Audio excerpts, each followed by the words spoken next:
मेरे रसूल पर उलमाए अहले सुन्नत का मुबारक काफिला जलवागर है। इनकी सरपरस्ती में मैं कोशिश करूंगा कि चंद जरूरी बातें आपकी गोश गुजार करूं। नौजवानों, बुजुर्गों और बच्चों से गुजारिश है कि अगर मेरी बातें लगें कि ये दिल पे लिखने के लायक हैं तो उन्हें दिल में रख के ले जाएं, और अगर आपको लगे कि ये इसने वक्त जाये किया है तो फिर आप मुझे इस मिंबर से उठा दें। इसलिए कि मेरा अपना मानना यह है कि मिंबर उसी का हक है जो इसके साथ इंसाफ करे। न यहाँ तमाशे होंगे, न यहाँ ड्रामे होंगे, न यहाँ से कहकहे लगेंगे, न यहाँ मजाक होगा। इसलिए कि कौम आज तक हंसती रही और आज हम रोने के करीब आ गए हैं। अब हंसने का दौर खत्म हो गया है, अब रोने का वक्त शुरू हो चुका है। हम अगर आज भी मुसल्लों पे आंसू गिराना शुरू कर दें तो खुदा की कसम फिर से हमारा दौर बदला हुआ नजर आएगा। हमने रोना छोड़ दिया, इसलिए दुनिया ने हमें रुलाना शुरू कर दिया। मैं सारे नौजवानों से गुजारिश करूंगा, अल्लाह का करम है कि उसने हमें और आपको मुसलमान बनाया है। भाई शाहनवाज हसन साहब ने जो अभी कलाम पढ़ा था, मुसल्ला बना दिया होता, लोटा बना दिया होता, वसाला बना दिया होता, ये इनकी अपनी फिक्र है और हर शायर की अपनी अपनी फिक्र होती है। लेकिन मेरी फिक्र तो ये है कि अपने महबूब की उम्मत में बनाया मुझको, शुक्र किस तरह करूं मालिक मौला तेरा। अल्लाह ने हमें हुजूर का उम्मती बना दिया है। अगर हम इसी पे पूरी जिंदगी सजदे में सर रख के गुजार दें तो इस नेमत पे भी रब के करम का शुक्रिया का हक अदा नहीं हो सकता। मेरे अजीज, अल्लाह ने हमें मुसलमान बनाया है और मुसलमान बना करके हुजूर की उम्मत में पैदा किया है। इस्लाम दिया, ईमान दिया, हुजूर की उम्मत में पैदा किया और करम वाला एक करम ये किया कि हमें आला हजरत जैसा इश्क का इमाम अता फरमाया। आला हजरत जैसा इश्क का इमाम अता फरमाया। और ये बात बिल्कुल दुरुस्त कही भाई महबूब गौहर साहब ने कि हमें उस शायर की आवाज ही अच्छी नहीं लगती जो आला हजरत का कलाम ना पढ़ना जानता हो। वो मकबूल हो ही नहीं सकता, हमें अच्छा ही नहीं लगता है। इसलिए कि अगर मकबूल होना है तो आला हज़रत को पढ़ना पड़ेगा। और ये सच्ची बात है, इन 100 सालों में जो इमाम अहमद रजा ने लिखा है ना, वो आज तक कोई माई कलाल नहीं लिख सका है।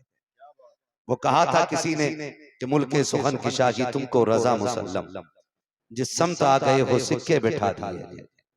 आज हमें ये सोचने की जरूरत है कि हम कौन हैं, अल्लाह ने हमें क्या बनाया है।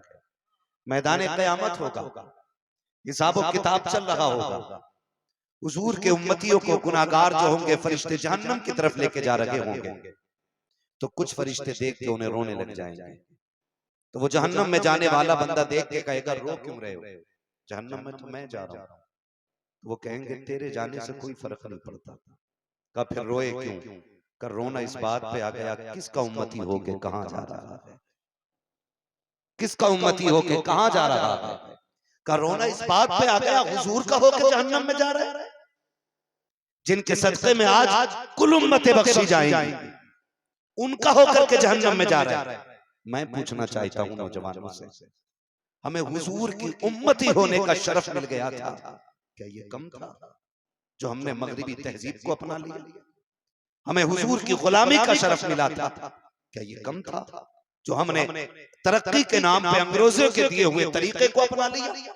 हमें हुजूर की उम्मत में पैदा होने का शरफ मिल गया था, क्या ये कम था जो हमने तौर तरीके अंग्रेजों वाले बना लिए? याद रखो, डॉक्टर इकबाल ने कहा था तुम जितनी चाहो तरक्की के नारे लगा लो, लेकिन उसूल यही है कि मोहम्मद से वफा तूने तो हम तेरे हैं। ये जहां चीज है क्या लोहो कलम तेरे हैं। आप कामयाब तभी हो सकते हो जब हुजूर की गुलामी का पट्टा आपके गले में होना चाहिए। और ये जो जलसा हो रहा है इसका यही मकसद है, ताकि हम हुजूर के करीब हो जाएं, ज्यादा से ज्यादा मुस्तफा के करीब हो जाएं। ये साल भर में 2 साल में जो नौजवान महफिल सजाते हैं ना, इसका मतलब ये होता है कि जो उम्मत हुजूर से दूर हो गई है, इस महफिल के जरिए ये फासले खत्म कर दिए जाएं। इस महफिल के जरिए ये फासले कुर्बतों में बदल जाएं। इस महफिल के जरिए कमाल ये हो कि हम सोएं और ख्वाब में मदीने वाला तशरीफ ले आए। खाली बातें करने से काम नहीं चलेगा, हमें अमल के मैदान में उतरना पड़ेगा, अमल के मैदान में उतरना पड़ेगा। किसी ने इमाम गजाली से कहा था, हुजूर आप बताएं दुआएं कब और कैसे कबूल होती हैं। दो बातें बताई थी। तवज्जो है सारे लोगों को? आज दुआएं कबूल नहीं होती हैं, कहते हैं मौलवी ऐसे मिल गए, इमाम ही ऐसे हमारे जो दुआएं कबूल नहीं हो रही। मैं सीधी बात जानता हूँ। इमाम गजाली से पूछा गया था, हुजूर आप बताइए दुआएं कैसे कबूल होती हैं? तब इमाम गजाली ने कहा था, दो काम करना। कौन से? जब खाना हलाल खाना और जब भी बोलना सच बोलना। क्या मिलेगा? का हाथ उठने में देर होगी, मकबूलियत में देर नहीं हो सकती। क्या बात। आज मैं अपने नौजवानों से सिर्फ इतना कहना चाहूंगा, एक एक लुक़मे को चेक करके खाएं, कहीं उसमें कोई दाना हराम का तो नहीं जा रहा है, उसमें कोई लुक़मा हराम का तो नहीं चला गया है। नौजवानों आज एक दौड़ लगी है, आज एक होड़ लगी है, आज एक बहस है, आज एक मुकाबला है। हर बंदा ये चाह रहा मैं इससे आगे निकल जाऊं। कैसे? किसी ने 2 मंजिला मकान बनाया, करवट वाला कहता मैं 3 बनाऊंगा। किसी ने 3 बनाया तो करवट वाला कह रहा 4 बनाऊंगा। किसी ने अगर 1 बीघे में बनाया कहता मुझे 2 बीघे में बनाया। ये एक होड़ लगी है। याद रखो, इससे कोई भलाई नहीं होने वाली है। आप 10 मंजिल बना लें, 8 मंजिल बना लें, नतीजा क्या है? हुए नामवर बेनिशान कैसे कैसे, जमीन खा गई आसमां कैसे कैसे। अगर दौलत कोई मयार होता ना तो फिर अमीर होना सबसे बड़े शर्फ की बात होती। अगर दौलत का ही कोई मयार होता तो पैसे वाला की सबसे आला इज्जत वाला होता, लेकिन नहीं, इज्जत वाला पैसे वाला नहीं। कुरान ने ऐलान कर दिया, अल्लाह के नजदीक सबसे ज्यादा इज्जत वाला वो है जो तुम में सबसे ज्यादा मुत्तकी और परहेजगार है। क्या हमने इसमें होड़ की किसी से? क्या हमने कभी किसी से कोशिश की कि ये 5 वक्त की पढ़ता मैं 6 वक्त की पढ़ूंगा? कभी हमने कोशिश की कि ये 1 महीने के रोजे रखता है, मैं 365 दिन में जिन दिनों में मुमानात आई है उन्हें छोड़ के हर दिन रोजा रखूंगा? कभी ख्याल आया? ये नहीं आया, क्योंकि हमें जन्नत बांटने वाले फ्री के मिल गए थे। हमें धोखा दे करके कहा गया ये भी जन्नती है वो भी जन्नती है। अगर जन्नत सस्ती होती तो बिलाल कभी कोड़े ना खाता, जन्नत सस्ती होती तो करबला में 72 शहीद ना होते। अगर जन्नत इतनी सस्ती होती मेरे नबी के चचा का कलेजा नहीं चबाया जाता। जन्नत कितनी मुश्किल है। मेरे नबी ने कहा था जब भी हाथ उठे अल्लाह से दौलत मांगो, अल्लाह से शोहरत मांगो, अल्लाह से इज्जतें मांगो। आका कहते हैं हाथ उठे तो जन्नत जरूर मांगना। आका क्यों? का जब बंदा 3 मरतबा कहता है अल्लाह जन्नत दे, जन्नत दे, जन्नत खुद कहती है मालिक मुझे इसके नसीब में लिख दे। माशाअल्लाह, नारे तकबीर, नारे रिसालत, मसलके आला हजरत हजरत अल्लामा मुफ्ती हम्माद रजा साहब मुरादाबादी। मुझे फ्री जन्नत बांटनी नहीं आती, लाओ ऐसा बंदा जो फ्री जन्नत बांट पाओ। मुझे तुमसे पहले जन्नत चाहिए। हमने गलती की है और इसकी सजा हमें मिल रही है। हाँ, अगर किसी शराबी ने अच्छी दावत खिला दी तो हम कह रहे हैं अल्लाह इसे सीधी जन्नत दे दे। किसी ब्याज वाले ने लिफाफा मोटा कर दिया तो कहते हैं ये पक्का जन्नती है, ये मेरा मुरीद है, लिफाफा सबसे तगड़ा रहता है। सुन, अगर 1 रुपया हराम का तेरी कमाई में मिल जाए, उससे हज करने जाए, अल्लाह तेरे मुंह पे हज मार देगा। तू दावत खा के फ्री जन्नत बांट रहा है? इतनी सस्ती जन्नत। हम बिगड़ गए भाई, बिगड़ गए। कभी आईने के आगे खड़े हुआ करो और खुद को खड़ा करके खुद से पूछ, क्या मैं वही हूं जिसे हुजूर ने संवारा था? क्या मैं वही हूं जिसकी तरबियत मुस्तफा ने की थी? कभी कपड़े देखो, कभी चेहरा देखो, कभी वज़ाक़त देखो, कभी अमाल देखो, कभी अक़वाल देखो, कभी अहवाल देखो, कभी अखलाक देखो, कभी लुक़मे उठा के देखो, क्या ये हमें जायज़ है जो खा रहे हैं? पूछा करें। आज कसरत है रोजी की, इसलिए कदर नहीं है। जीत के पीछे लगा, मैं उससे आगे निकल जाऊं, मैं उससे आगे निकल जाऊं। आज तक कोई किसी से आगे नहीं निकला। मरोगे तो सिर्फ वही गज भर जमीन मिलनी है। किसी अमीर को 3 बीघे जमीन में दफन नहीं किया जाता। किसी पैसे वाले की कब्र में सोने के ताज नहीं लगने। सबको मिट्टी में दफन होना है। बचना कोई नहीं है। अगर नहीं बचना है तो फिर तैयारी करो, तैयारी करो। कैसी तैयारी? जब भी बोलना सच बोलना और जब भी खाना हलाल खाना। मैं नौजवानों से गुजारिश करूंगा, मेरे सामने नौजवान बैठे हैं, ये सारे नेक लोग हैं, बस ये बैठे रहे ना, इनका बैठना काफी है। हम कोशिश करते हैं ये बोलेंगे तो हम भी बोलेंगे। कोई इतने बड़े बड़े जाहिल होते हैं जो जलसे में कहते हैं मिंबर वाले तो बोल ही नहीं रहे, हमसे कह रहे हो सुभान अल्लाह का। मिंबर पे ऐसे लोग बैठे कि इनका रात भर सोना और सुनने वालों का रात भर जाग के इबादत करना इनके सोने के बराबर नहीं होता है। क्या बात करते हैं, क्या बात करते हैं, बराबरी की भूख लगी है। बहुत अच्छे, बहुत अच्छा पैगाम। मेरे नबी ने नहीं फरमाया कि एक आलिम 1000 आबिदों पे भारी होता है। ओ भाई, इनको जो करता देख रहे हो वो मत करो, जो कहता सुन रहे हो वो किया और ना कर। कोशिश करें हम अपने आप को बचाएं, अपने आप को संवारें। क्या ये आग नहीं लग गई है मुआशरे में कि पार्टी के नाम पे बियर चल रही है, शराब चल रही है? क्या ये आग नहीं लगी हमारे मुआशरे में? आज गैर मुस्लिम से ज्यादा मुसलमान शराब के नशे में डूबा पड़ा है। क्या ये दिन भी देख रहे थे उम्मत को डर खत्म हो गया सीने से? कोई नहीं कहेगा, पीर इसलिए नहीं कहता कहीं मुरीद ना घट जाए, इमाम बेचारा इसलिए नहीं बोल सकता कि कल इस्तीफा हो जाए। और हम इसलिए खुल के बात कर रहे हैं कि पाए मुरा लंग ने इस मुल्क के खुदा तंग ने। एक रात के लिए आए इतना कड़वा बोल के जाएंगे कि आखिरी सांस तक बातें चुपती रहेंगी। चापलूसी करके ये पैसा बटोर के ले जाना मकसद नहीं। हम तो चाहते हैं अल्लाह एक बंदा भी अगर महफिल से तौबा करके उठ गया तो इनका बुलाना कामयाब होगा, हमारा आना कामयाब। सुभान अल्लाह, सुभान अल्लाह। वाह वाह वाह। हमारी कौम आज नशे में नहीं डूब गई?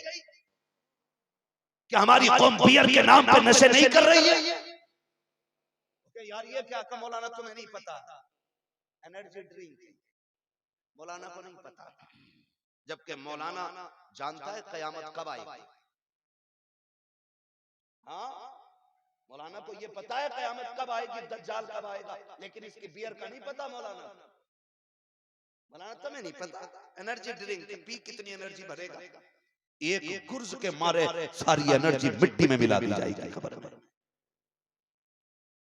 यारों के साथ ड्रिंक, एनर्जी ड्रिंक के नाम पे बियर पीने वालों, शराब पीने वालों, हाथ जोड़ के तुमसे गुजारिश करता हूँ खुदारा अपनी रगों को हराम चीजों से पाक कर लो। याद रखिएगा अगर तुम्हारे लहू के अंदर एक कतरा हराम का मिल गया तो बरसों बीत जाएंगे लहू साफ करते करते, और उसका असर नस्लों में दिखाई देगा। जो बंदे शराब पिया करते हैं न वो अच्छे बाप बन सकते हैं, न अच्छे भाई बन सकते हैं, न अच्छे शोहर बन सकते हैं, न अच्छे भाई बन सकते हैं, न अच्छे सोसाइटी के एक इज्जतदार शख्स बन सकते हैं। खुदा के वास्ते शराब को ठोकर मार दो और ऐलान कर दो जो नबी को पसंद नहीं है वो हमें भी पसंद नहीं है। जिसे मुस्तफा हराम कह देंगे हम उसे ठोकरों में रखेंगे, जिसे मुस्तफा फर्ज कह देंगे हम उसे नजरों में रखेंगे। बहुत अच्छा पैगाम। वाह वाह वाह वाह वाह वाह वाह। बड़ा नारे तकबीर, नारे रिसालत। बड़ा जिगर, इतनी कड़वी बातों में मेरा भाई पैसे दे के गया है, इन बातों पे देख रहे हो सुभान अल्लाह कहने की हिम्मत नहीं हो। मेरा उसूल है मैं आईना हूं दिखाऊंगा दाव चेहरे के, जिसे खराब लगे सामने से हट जाए। सुने और कान खोल के सुने, हम शराब में डूब गए, आज दुनिया रो रही है। ये आपका सिर्फ इतना बड़ा खित्ता ही मुतासिर नहीं है, अल्लामा महबूब गोहर साहब बैठे हैं, इनमें बहुत सारे तजुर्बाकार लोग बैठे होंगे। पूरी उम्मत जो है ना सर हिला हिला के थक गई कि बच्चियों को मुर्तद होने से कैसे बचाया जाए, लेकिन आज तक कोई हल तलाश ना कर। बोलो है तुम्हारे पास कोई हल? मेरे पास तो नहीं, आपके पास हो तो बताओ। हमने कहा तालीम दो, फिर तालीम वाली भी गैर मुर्तद। हमने कहा दीवारें ऊंची करो घरों की, फिर पर्दों वालियां भी मुर्तद। जितने रास्ते निकलते रहे उसका तोड़ बंद मिलता रहा। एक दिन में सरकार रईसुल असकिया सरकार उवैस मुस्तफा बास्ती बिलकिराम दामजिल्लहुल आली की बारगाह में बैठा था। मैंने कहा हुजूर अब आप ही बताओ कि इस कौम को मुर्तद होने से कैसे बचाया जाए। उन्होंने एक सीधी बात कही कि इनके सीनों में इश्क रसूल डाल दो, ये खुद ब खुद ईमान बच जाए। क्या बात, क्या बात। वाह वाह वाह वाह वाह। सिर्फ एक रास्ता है बच्ची और बच्चों को बचाने का कि उन्हें आशिक रसूल बनाया जाए।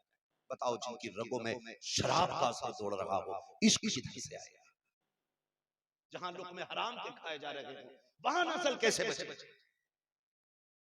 क्या कितने काम हमारे गलत है, कभी सोचा हमने? कामयाब कामयाब कामयाब, फलां का बेटा कामयाब है, क्या क्या हुआ का उसने गाड़ी ले ली है, फलां का बेटा कामयाब है उसने बिल्डिंग बना ली। नहीं, कामयाब वो बंदा है जिसने ईमान बचा के कब्र तक जाने की तैयारी कर रखी है। सुभान अल्लाह। हम सही बता दें, आज भी हम तो माइल व कर्म है, कोई साइल भी नहीं। राह दिखलाएं किसे रह रवे मंजिल ही नहीं। हमने नियतें पक्की नहीं की हैं। आज भी अगर पक्की नियत करते हैं कसम खुदा की करम मदीने से होने लग जाएगा। लेकिन नियत अगर पक्की नहीं होगी तो फिर कुछ होने वाला नहीं, होने वाला। माफ कीजिएगा अगर कोई नेता यहाँ बैठा हो तो मैं उनके नेता के पद का खिलाफ मुखालिफ हूं, मुझे इससे सरोकार नहीं, लेकिन मैं जानता हूं बड़े से बड़े अमीर की चौखट पे जाके भीख मांगो, जब वो देगा तो फिर एहसान जताएगा। एक मेरा रब है जो मांगने वाले से बहुत राजी होता है, बहुत राजी होता है। जितना मांगो वो उतना राजी होता है। सिर्फ एक मेरा रब है और उसने देने के लिए महबूब की चौखट बताई है। बरेली के इमाम ने कहा था वही रब है जिसने तुझको हमतन करम बनाया, हमें भीख मांगने को तेरा आस्था बताया। तुझे हमद है खुदाया, तुझे हमद है, जोर से तुझे हमद है खुदाया, तुझे हमद है खुदाया। हमें मुस्तफा की चौखट मिली। हम कितने गए, हम कितने गए, हम हिसाब लगाए, सबके नंबर फिट है हमारे पास। सब अगर आटा खत्म हो गया तो फोन लगाए नेताजी, आटा, नेताजी कहेगा 8 दिन से तो आ नहीं रहे बैठने के लिए, आटा खत्म हो गया तो फोन कर रहे, तो आटा लेके फिर 5 दिन बैठ के उसकी नौकरी करना पड़ेगी। आटा 5 किलो लिया था, 5 दिन बैठ रहे हैं वहां पर, कितना वक्त जाया हो रहा है। और फिर उसके बाद पूरे 5 साल एहसान तले दबे रहते, वोट देना तेरा बाजार मैंने कराया था, आटा मैंने भिजवाया था, चावल मैंने दिए थे। 5 साल एहसान तले दबाए रखता है। क्यों ना अगर मुश्किल आए तो रब की चौखट पे आए और मुसल्ला बिछा के उसे झोली दिखाए, मालिक खाली हो गई है। कसम से जब वो भरने पे आएगा तो तेरी नस्लों का गुजारा कर डालेगा। लेकिन जहां जाना था वहां जवान गया ही नहीं, वहां गया ही नहीं। नेता का कार्ड देखो, विधायक का कार्ड देखो, मंत्री का कार्ड है, तेरे पास सबके कार्ड है। एक कार्ड मुस्तफा ने भी दिया था, बता वो कार्ड तेरे पास है कि नहीं। अगर पूछो तो कहो कि मौलवी कौन सा कार्ड। मैंने कहा तूने नेता का कार्ड संभाल के रखा कि जरूरत पे काम आएगा, मंत्री का कार्ड संभाल के रखा कि मुश्किल में काम आएगा। एक कार्ड मेरे नबी ने दिया था, उस कार्ड को सलातुत तस्बीह का कार्ड कहा जाता है, सलातुल हाजत का कार्ड कहा जाता है। अगर रब ने वो तुम्हें दिया था मुस्तफा के जरिए, आज मैं कहता हूं खुदा की कसम, मुश्किलें आ जाए मुसल्ला बिछा लो, रब के रो के दिखा दो। एक बंदा मांगेगा अल्लाह उसकी 7 नस्लों को रिज़्क का ज़ख़ीरा अता फरमा दे। सुभान अल्लाह, सुभान अल्लाह। मांगते बहुत कितने, सुंदर हमें तो पैगाम। जन्नत भी फ्री में वाह चाहिए, वाह वाह रोज़ी भी यूं ही मिल वाह जाए, वाह। पढ़ी पढ़ाई नमाज भी मौलवी दे दे, बदलो अपने आप को। फरमाया गया मुसलमान हो गए तो ये मत सोचना आजमाए नहीं जाओगे, एक एक को सुई के नाके में निकाला जाएगा।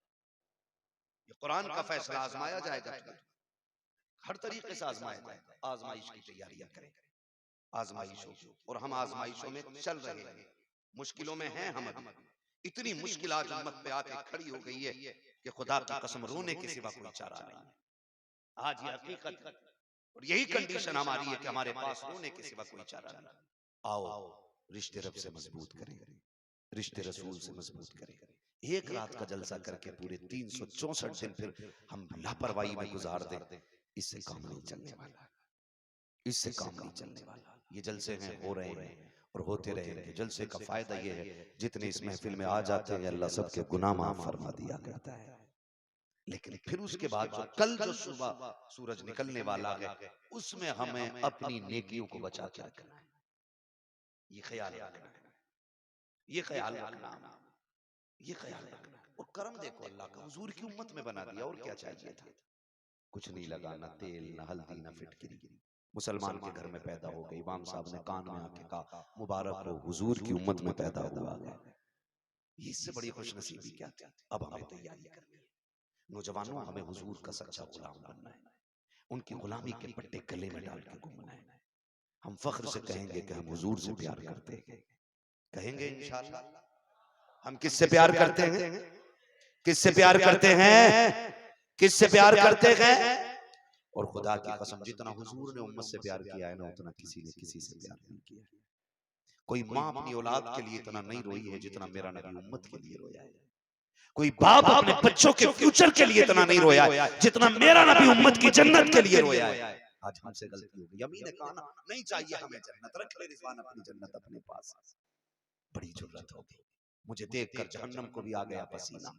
बहुत हिम्मत है भाई, बहुत हिम्मत है। जहन्नम को पसीना आ रहा, ये तेरी हिम्मत की बात है। पुलसिरात से गुजरना है। जिसने देखा था ना वो 3 दिन गार में रोता रहा जाकर के। और बिन देखे कह रहा है कि मुझे देखकर जहन्नम को भी आ गया पसीना।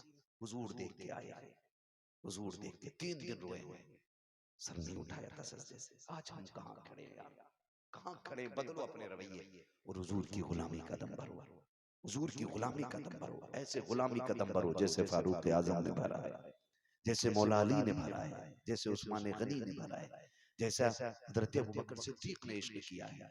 वो रंग अपनी तबीयत में लेके आने, वो रंग अपनी तबीयत में लेके आने। अगर ये रंग नहीं आए तो फिर वही बात की मोहम्मद से वफा तूने तो हम तेरे हैं, ये जहां चीज है क्या लो हो कलम तेरे हैं। वो डॉक्टर इकबाल ने कहा था, यूं तो सैयद भी हो, मिर्जा भी हो, अफगान भी हो, तुम सभी कुछ हो, बताओ कि मुसलमान भी हो। हम हैं मुसलमान, कहने को तो हैं भाई, और शुक्र अल्लाह ने मुसलमान बनाया है, लेकिन झांकने की भी जरूरत है, अंदर अंदर झांकने की जरूरत है। हुजूर का जो हो जाता है ना, फिर कायनात उसकी हो जाती है। हमने दौलत के लिए अल्लाह रसूल को छोड़ दिया, हमने शोहरत के लिए अल्लाह रसूल को छोड़ा है। मगर जानते हो तारीख में एक बहुत बड़ा नाम आता है, हजरत इब्राहिम बिन अदहम, बहुत बड़ा नाम है। आपने बल्ख की शहनशाही को ठुकराया, शहनशाही को ठुकराने के बाद आप जंगल में रहने लग गए। सगे मामू ने आके देखा ना तो गुदड़ी सिल रहे। गुदड़ी समझते हैं क्या होता है? पुराना टाट का लिबास जो फकीर पहना करते, फकीर, फकीरों की झोली में अब भी है सब कुछ, मगर चाहिए इनसे लेने का ढंग कुछ, है ना? तो वो गुदड़ी सिल रहे। मामू आ गए, कहने लगे भांजे वो दिन कितने अच्छे थे कि जो तख्त शाही था, हीरे जवाहिरात तेरे ताज में लगे थे, है अगर वहां होता कितनी मौज करता। ये क्या कर रहा है? आ गया ना, एक गुदड़ी है वो भी सिल के पहन रहा है। मुस्कुरा के देखा, कहने लगे क्या कहना चाहते हो? कहने लगे देखा कैसे दिन आ गए हुकूमत छोड़ के। कहने लगे उस हुकूमत से ये फकीरी बेहतर है। मामू ने कहा क्यों, क्या मतलब? एक सुई रह गई है और उसमें भी इतना नाज, आपने सुई फेंक दी दरिया में। कल ले भाई एक सुई थी वो भी फेंक दी, अब कैसे सिलेगा इसको? आवाज दी मछलियों सुई लाओ। देखा तो हर मछली के मुंह में एक सोने की सुई थी। आपने फरमाया सोना नहीं, सोने को तो ठोकर मार के आया, मुझे मेरी सुई चाहिए। फिर एक मछली आपकी सुई लेके आई, उसमें धागा भी था। आपने सुई लेके कहा मम्मा समझ में आया मैंने क्या पाया और क्या खोया? कहने लगे समझ गया। कहा मामा जब तख्त पे बैठता था तो सिर्फ इंसानों पे हुकूमत थी, जब से तख्त छोड़ा के कायनात पे हुकूमत चलने लग गई। सगे मामू ने कहा था ये कैसे? जब तक बिके न थे तो कोई पूछता न था, तुमने खरीद कर हमें अनमोल कर दिया। तो आज भी अगर हुजूर की गुलामी का हम जो दावा करते हैं उसमें सच्चे हो जाए, खुदा की कसम कायनात मुट्ठी में आ जाएगी। आओ तुम्हें बताऊं हमने किस रसूल हाशमी का कलमा पढ़ा है। मुबारक हो, रब ने मुसलमान बनाया है। आज के बाद हराम की तरफ कदम न बढ़ाना, आज के बाद सूद की तरफ न जाना, शराब की तरफ नहीं जाना है। अगर देखना है मुस्तफा की तरफ देखना है। इसलिए मैं कहता हूँ मरने की तरफ देखना, जीने की तरफ देख। जब चोट लगे उनको मदीने की तरफ देख। हमारा रिश्ता हुजूर से मजबूत होना चाहिए। तारीख का बाप पलटने लगा हो।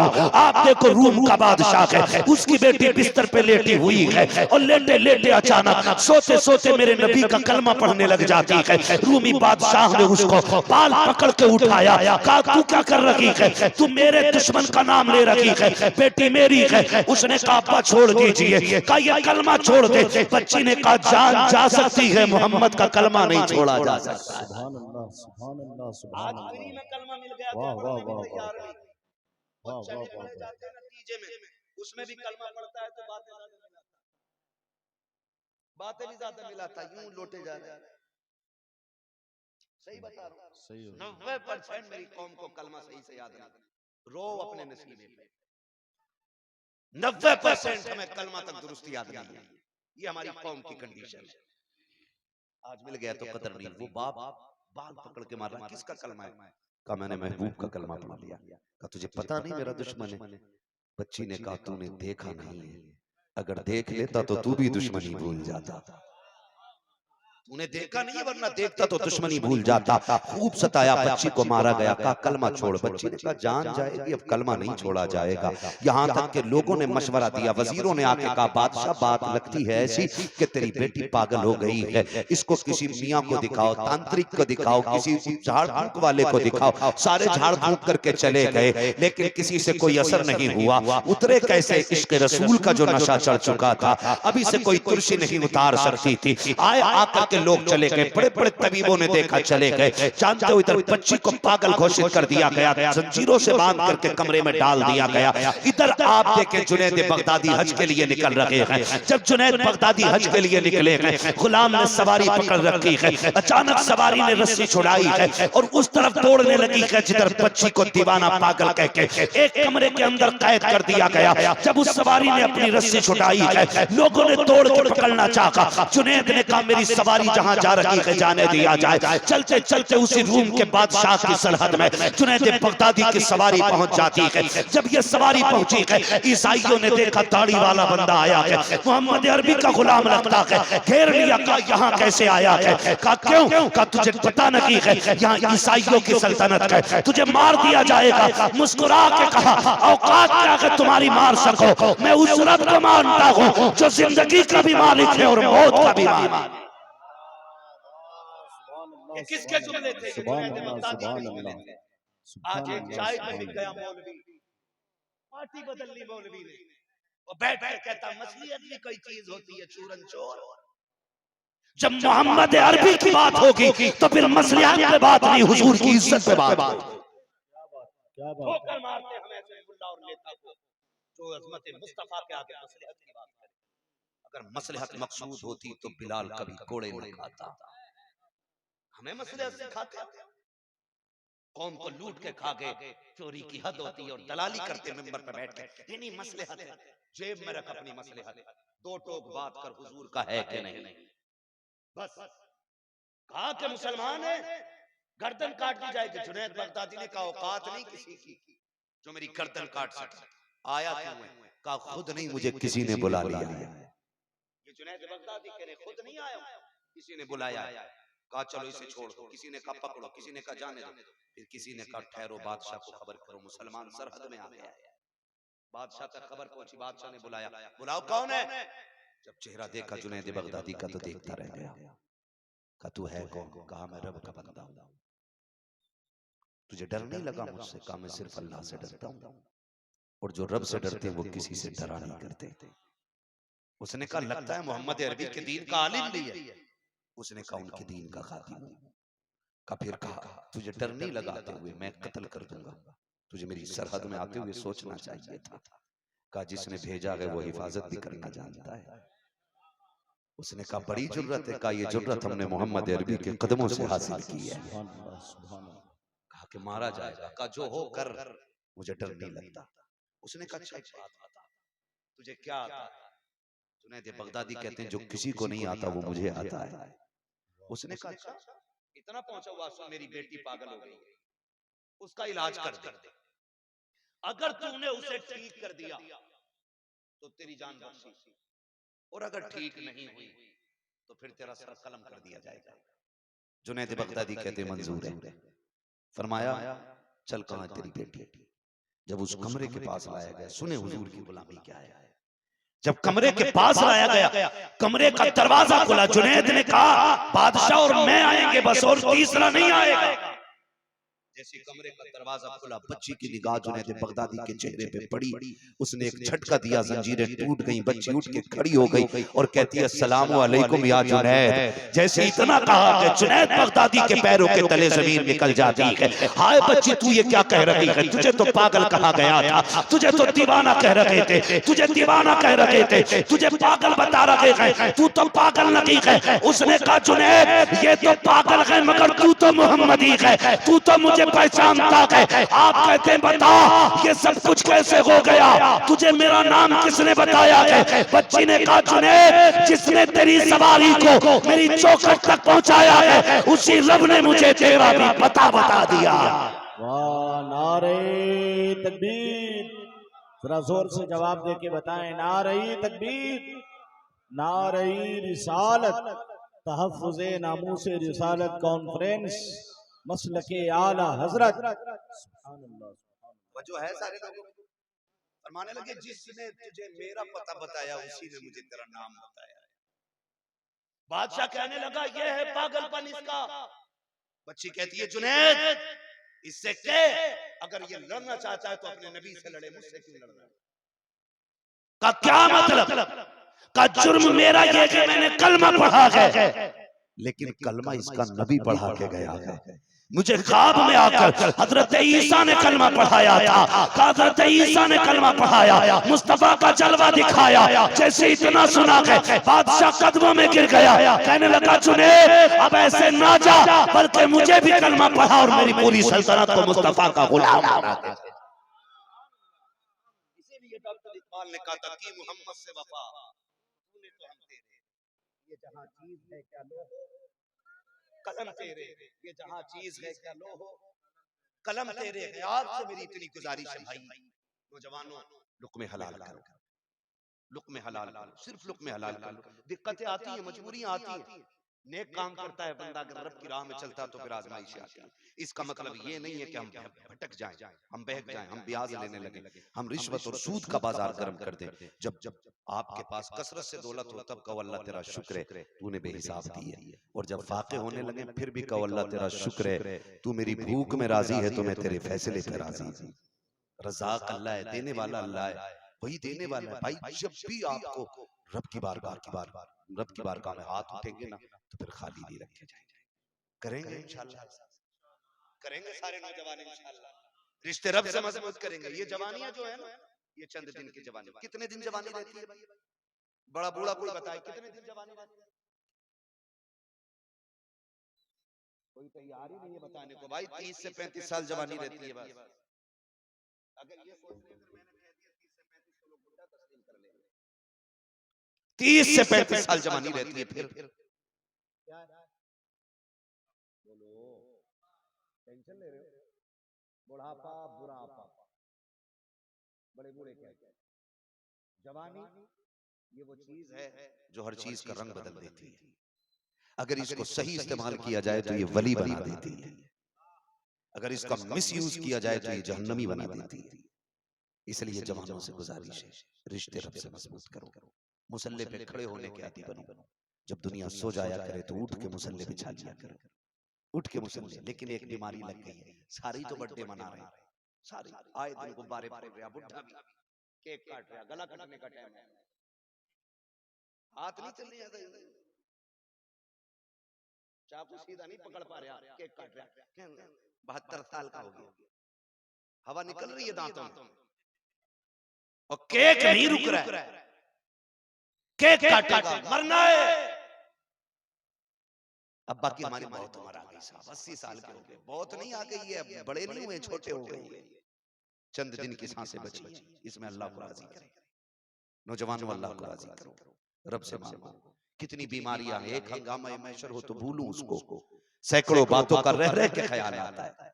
एक आग छोड़ी, नंबर 1 हलाल हराम लुत्मे, नंबर 2 झूठ। ये बिजनेस आज हमने झूठ पे खड़े कर रखे हैं, झूठ पे कह रहा कसम से ये 90 रुपए का लाया, तुम्हें 85 में दे रहा हूं, क्यों हम तेरे बाप लगते? 5 रुपए घाटा उठा रहा है, झूठ होता है भाई। तू ये 90 की चीज 10 लाख में बेच, तेरी मर्जी है, लेकिन झूठ बोल के 1 रुपये का लाभ। ओके, झूठ ना बोल तो पता क्या कहता? मौलाना तुम्हें नहीं पता, दुकानदारी के भी उसूल होते हैं। वो किसी नेक बंदे ने अल्लाह के ना एक अंदर दुकान रख ली, तो किसी ने जाकर यहाँ दुकान रखी है, यहाँ कौन ग्राहक आएगा? उसने कहा क्यों? कहा मार्केट में रखनी चाहिए थी, यहाँ ग्राहक आ सकता है। उसने कहा ये बता मौत का फरिश्ता पहुंच सकता है यहाँ तक के नहीं? का मौत का फरिश्ता तो 7 तालों में भी आ सकता है। का जब मौत का फरिश्ता यहाँ आ सकता है तो फिर रिस्क वाला फरिश्ता यहाँ क्यों नहीं आ सकता है? तो भरोसा अल्लाह पे रखो ना, ये क्या लगा रखा कि नहीं झूठ नहीं बोलेंगे तो बिकेगी नहीं चीज। रोजी का वादा अल्लाह ने किया है, तेरा नहीं। ये बहाने बना के बच्चों का क्या बनेगा, बच्चों का क्या बनेगा मौलाना, करना पड़ता है, हाथ पैर मारने पड़ते। सुन, जो तेरा रज़ाक है वो तेरे बच्चों का भी रज़ाक है। जिसने तेरी रोजी का इंतजाम किया वो तेरे बच्चों की रोजी का भी इंतजाम करे। तो फिर हराम की तरफ नहीं जाना है, किधर जाना है? हलाल की तरफ जाना है। हलाल की तरफ जाए, भूख लग जाए ना हो पैसा, फिर मुसल्ला बिछाइए, फिर रब की बारगाह में आइए, उसे आवाज दीजिए, उसकी रहमतें बड़ी वसी हैं। आवाज आती, हम तो माइल बकरम हैं, कोई साइल ही नहीं, राह दिखलाएं किसे रह रहे मंजिल ही नहीं। आज नीयत इतनी खराब हो गई, जिसने पूरी जिंदगी बेड नहीं खरीदा ना, वो ससुराल वालों से बेड मांग रहा है। हद हो गई। कोई कैश मांग रहा है, कोई साइकिल मांग रहा है, कोई मोटरसाइकिल मांग रहा है, कोई मोटरसाइकिल मांग रहा है। भीख मांगने पे लोग उतर आए, और बुलेट मांग के कह रहा यूं एक्सीलेटर लेता, ऐसे सीधी नहीं चला रहा, कह रहा ससुराल से मिली नहीं, ये भीख है मेरे लाल, और ये कुत्ते से बदतर है तू, इसलिए कि कुत्ता फेंका हुआ खाता तू छीन के लाया है। नौजवानों से गुजारिश है, जन्नत में कितने लोग जाना चाहते हैं, जरा हाथ उठा के बता दे। तुमसे पहले मैं जाना चाहता हूं, ठीक है, इसमें कोई डर नहीं, सब जाना चाहते हैं, लेकिन आसान तरीका कौन सा है? आसान तरीका यह है, किसी के काम आ जाओ, किसी के बिगड़े वक्त में उसका साथ दे दो। अगर उसके लबों से दुआ निकल गई, तुझे मरने में देर होगी, रब को जन्नत देने में देर नहीं होगी। आज कंडीशन ये है, परसों की न्यूज़ है, परसों की भाई, परसों की न्यूज़ है, एक लड़की अपने गैर मुस्लिम होने के बारे में बयान दे रही थी, तो उसमें जो न्यूज़ एडिटर था, उसने कहा कि इसकी उम्र ज्यादा लग रही है। उसने बताया कि ये गैर मुस्लिम इसलिए बन गई, मुर्तद इसलिए हो गई क्योंकि इसकी उम्र गुजर रही थी और मुसलमान इसे कोई बहू बनाने तैयार नहीं था। क्या इसके बारे में क़यामत में हमसे नहीं पूछा जाएगा? क्या इसका हिसाब तुझे और मुझे नहीं देना? जिनके घरों में 5-5 बेटे जवान होते रहे और बाप 10 लाख का रिश्ता ढूंढता रहा, क्या वो क़यामत में यूं ही निकल जाएंगे? यौमा लतुसअलुन यौमा इज़िन अनिन नईम, ये कुरान कहता है कि नेमत के बारे में तुझसे पूछा जाएगा। तुझे क्या समझ रहा, पीर यूं निकाल देगा? पीर को अपनी खुद पड़ी होगी, मैं कैसे निकली? धोखे में मत आना, मुश्किल घड़ियां होंगी, मुश्किल। कुरान कहता है एक एक नेमत के बारे में पूछा जाएगा। और सुन बेटा, नेमत होता है, बेटी रहमत होती है। हिसाब रहमत का नहीं, हिसाब नेमत का। हिसाब बेटी का नहीं, हिसाब बेटे का देना। अल्लाह ने तुझे 5 बेटे दिए थे, तो हिसाब लगाता था 10 भोलू पे मिलेंगे, 10 कोलू पे मिलेंगे, 10 जुम्मन पे मिलेंगे, 10 अच्छन पे मिलेंगे, 10 बब्बन पे मिलेंगे, 50 लाख हो गए। क्या करेगा? इन्हें कब्र में लेके जाएगा। ये 50 लाख तेरी जिंदगी गुजारने के लिए काफी नहीं है, ये तेरी नस्लों को संवारने के लिए काफी नहीं है। हाथ जोड़ के गुजारिश करता हूँ, अल्लाह ने बेटे दिए हैं, इन्हें बकरा बना के न बेचना, इन्हें बाजार में मेला लगा के न बेचना। अल्लाह ने बेटा दिया है, तुझे दौलत मंद बनाया है। अगर तू खुद से कमा के खा सकता है तो फिर अमीर बेटी तलाश न कर, किसी गरीब के छप्पर में चला जा, उस गरीब बेटी का सहारा बन जा। मैं नहीं जानता कि दुनिया तुझे क्या कहेगी, लेकिन इतना जानता हूँ, जब तू गरीब बेटी को घर का दुल्हन बनाएगा, कोई तुझे दुआ देगा ना दे, गुंबद खजरा से मुस्तफा दुआएं देने लग जाए। बहुत अच्छा पैगाम, बहुत अच्छा पैगाम। इंशाअल्लाह निकाह सस्ते करेंगे, इंशाअल्लाह वादा करो, इंशाअल्लाह। आज के बाद कोई बेटी बाप की गुर्बत की वजह से नहीं रोनी चाहिए, वरना मैं तो साफ कहता हूँ, मुझे नहीं मालूम है, मैं चापलूसी करके नहीं कह सकता कि याद रखो, चाहे यहाँ बैठा हो या काबे में बैठ जाए, अगर किसी बच्ची की आंख में तेरी वजह से आंसू आए ना, तो अल्लाह उस वक्त तक माफ नहीं करेगा जब तक एक एक आंसू की तुझसे कीमत वसूल नहीं कर लेगा। ये बात साफ है, इसलिए कि हुकूकुल इबाद का मामला बहुत सख्त है।